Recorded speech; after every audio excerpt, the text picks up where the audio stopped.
নাটোরের সিংড়া উপজেলার লালর ইউনিয়নের বারৈহাটি গ্রামে কৃষক ও এলাকাবাসীর মধ্যে প্রায় ৩৫০টি গাছের চারা বিতরণ করা হয়েছে। গতকাল বিকেলে প্রশিকা নাটোরের উদ্যোগে আয়োজিত বৃক্ষরোপণ ও চারা বিতরণ কর্মসূচিতে এসব চারা বিতরণ করা হয়।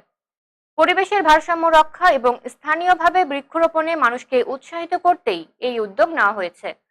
অনুষ্ঠানে উপস্থিত ছিলেন প্রশিকার সভাপতি শফিকুল ইসলাম, সিনিয়র সহকারী পরিচালক সুজিত কুণ্ডু, বিভাগীয় ব্যবস্থাপক রফিকুল ইসলাম, এলাকা ব্যবস্থাপক মোতাহার হোসেন ও সিরাজুল রহমান।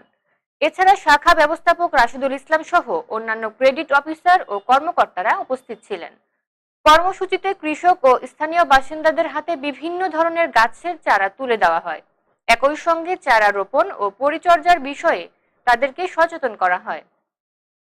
আয়োজকরা জানান, শুধু চারা বিতরণ নয়, পরিবেশ রক্ষায় নিয়মিত বৃক্ষরোপণ এবং বিতরণ করা চারাগুলোর যথাযথ পরিচর্যা নিশ্চিত করাও এই কর্মসূচির অন্যতম লক্ষ্য।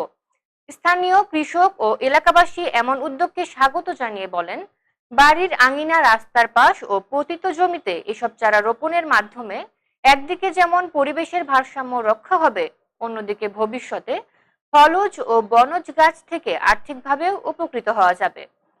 একটি গাছ শুধু প্রকৃতির সৌন্দর্যই বাড়ায় না, এটি মানুষের জীবন ও পরিবেশের সুরক্ষারও অন্যতম হাতিয়ার। সিংড়ার বারৈহাটি প্রশিকার এই উদ্যোগ স্থানীয়দের মধ্যে বৃক্ষরোপণের আগ্রহ আরো বাড়াবে, এমনটাই প্রত্যাশা সংশ্লিষ্টদের।